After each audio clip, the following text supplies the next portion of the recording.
నమస్తే, welcome to 6 TV. నేను ఆనంద్. ముందుగా టాప్ 10 న్యూస్ చూద్దాం.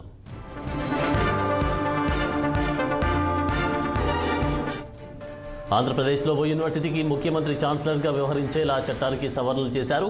రాజీవ్ గాంధీ వైజ్ఞానిక సాంకేతిక విశ్వవిద్యాలయం ఛాన్సలర్గా సీఎం వ్యవహరించేలా రాష్ట్ర ప్రభుత్వం ప్రవేశపెట్టిన బిల్లుకు బుధవారం అసెంబ్లీ ఆమోదం తెలిపింది. విద్యాశాఖ మంత్రి బొత్స సత్యనారాయణ ఈ బిల్లును సభలో ప్రవేశపెట్టారు.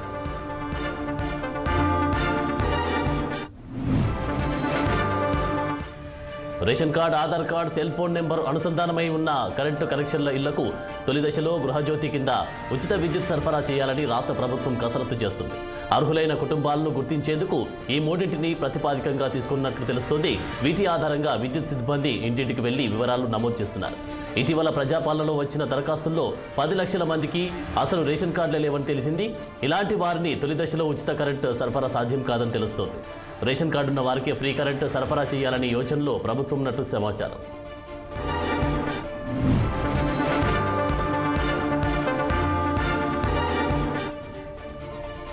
ముంబై నుంచి ఆదిలాబాద్ వచ్చే నందిగ్రామ్ రైల్లో భారీ చోరీ జరిగిన ఘటన ఆలస్యంగా తెలిసింది. ఆదిలాబాద్కు చెందిన వ్యాపారి కుటుంబం ప్రయాణిస్తున్న బోగిలో నుంచి వారికి చెందిన 2 పర్సులతో పాటు అందులోని దాదాపు 36 లక్షల విలువైన నగదు దుండగులు ఉడాయించారు. ఇక బాధితులు నాదెర్లోని రైల్వే పోలీస్ స్టేషన్లో ఫిర్యాదు చేశారు. అయితే రైలులో సాధారణంగా ఏసీ బోగీలు లోపల నుంచి గడియ పెట్టుకొని ఉంటారు. మరి చోరీ ఎలా జరిగిందనే మిస్టరీ మారింది. ఇక చోరీ విషయమై జగదీష్ అగర్వాల్ ఫిర్యాదు మేరకు రైల్వే పోలీసులు కేసు నమోదు చేశారు.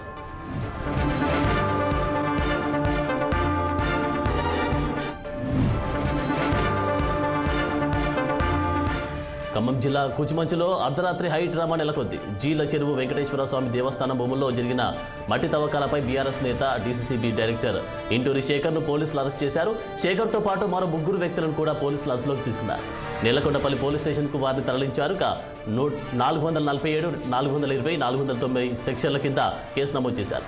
ఈ నేపథ్యంలో విషయం తెలుసుకున్న ఖమ్మం ఎమ్మెల్సీ తాత మధుతో పాటు బీఆర్ఎస్ కార్యకర్తలు నేలకొండపల్లి పోలీస్ స్టేషన్కు చేరుకుని ఆందోళనకు చేపట్టారు.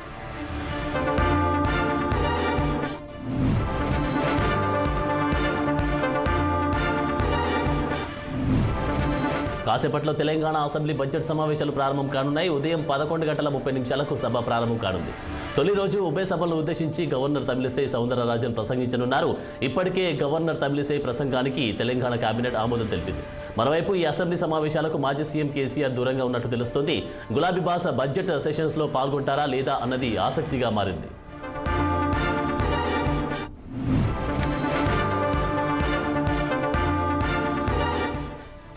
ఏపీ అసెంబ్లీ సమావేశాలు నేటితో ముగియనున్నాయి. ఇవాళ 4వ రోజు సమావేశాలు ప్రారంభం కానున్నాయి. నిన్న అసెంబ్లీలో ఓటాన్ అకౌంట్ బడ్జెట్ను ప్రవేశపెట్టారు. ఈ బడ్జెట్పై చర్చించనున్నారు. దీనిపై ఆర్థిక మంత్రి బుగ్గన సమాధానం ఇవ్వనున్నారు.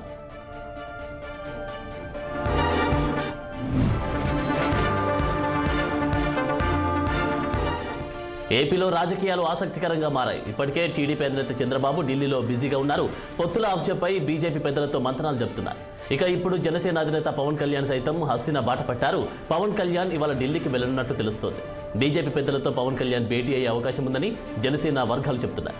పొత్తుల అంశంపై క్లారిటీ కోసమే పవన్ కళ్యాణ్ ఢిల్లీకి వెళ్తున్నారని సమాచారం.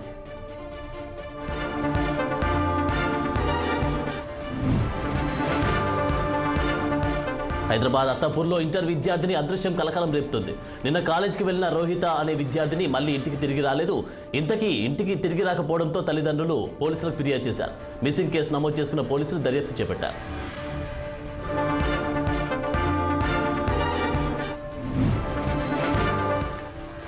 మాజీ హెచ్ఎండిఏ డైరెక్టర్ శివబాలకృష్ణ కేసులో సంచలన విషయాలు బయటకు వస్తున్నాయి. 250 కోట్ల అక్రమాస్తులను కూడబెట్టినట్లు ఏసీబీ అధికారులు గుర్తించారు. 214 ఎకరాల భూములు, 29 ప్లాట్లు, తెలంగాణతో పాటు విశాఖలో ప్లాట్లు, 19 ఓపెన్ ప్లాట్లు, 7 అపార్ట్మెంట్ల ప్లాట్లు, 3 విల్లాలు ఉన్నట్లు గుర్తించారు. ఈ కేసు విషయంలో అధికారుల పాత్రపై కూడా సమగ్ర దర్యాప్తు చేస్తున్నామని అధికారులు తెలిపారు. హెచ్ఎండిఏలో కీలక ఫైల్స్ను స్వాధీనం చేసుకున్నారు.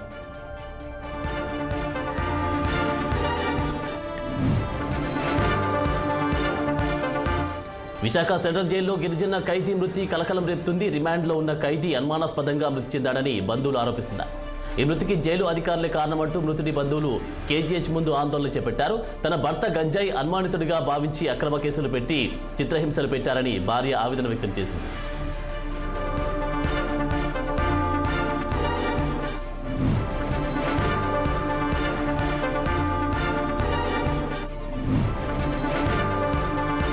యాత్ర 2 సినిమా చూస్తూ థియేటర్లో అందరూ భావోద్వేగానికి గురయ్యారని వైసీపీ ప్రధాన కార్యదర్శి సజ్జల రామకృష్ణ అన్నారు.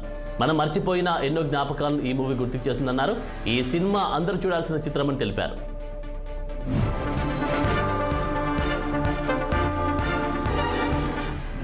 నేటి నుంచి రాజ్యసభ ఎన్నికలకు నామినేషన్ల ప్రక్రియ ప్రారంభం కానుంది. ఫిబ్రవరి 15 వరకు నామినేషన్లు స్వీకరించనున్నారు. అలాగే ఈ నెల 27న రాజ్యసభ ఎన్నికలకు పోలింగ్ జరగనుంది. ఇక తెలంగాణలో 3 రాజ్యసభ స్థానాలు ఖాళీగా అవుతుండడంతో ఎన్నికలు అనివార్యమయ్యాయి.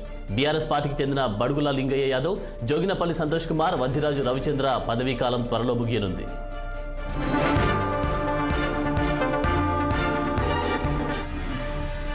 స్పిన్ పిచ్లపై వికెట్ల పండుగ చేసుకుంటున్న Team India star pacer Jasprit Bumrah ICC test bowling ర్యాంకింగ్స్లో అగ్రస్థానాన్ని కైవసం చేసుకున్నాడు. తొలిసారిగా ఈ ఘనత అందుకున్నారు. భారత్ నుంచి ఓ ఫాస్ట్ బౌలర్ ర్యాంకింగ్స్లో నెంబర్ 1 స్థానం సాధించడం ఇదే మొదటిసారి కావడం విశేషం. మొదటి మీద ఐసీసీ బౌలర్ ర్యాంకింగ్స్లో ఈ ర్యాంకు కైవసం చేసుకున్న భారత్ 4వ బౌలర్గా బుమ్రా, బిషప్ సింగ్ బేడీ, రవిచంద్రన్ అశ్విన్, రవీంద్ర జడేజా అతని కంటే ముందున్నారు. విశాఖ టెస్టులో 9 వికెట్లతో టీమిండియాకు విజయాన్ని అందించిన 30 ఏళ్ల బుమ్రా ప్యాట్ కమిన్స్, కాగాకో, రబాడా, అశ్విన్లను అధిగమించి బౌలర్ల జాబితాలో అగ్రస్థానానికి ఎగబాకాడు.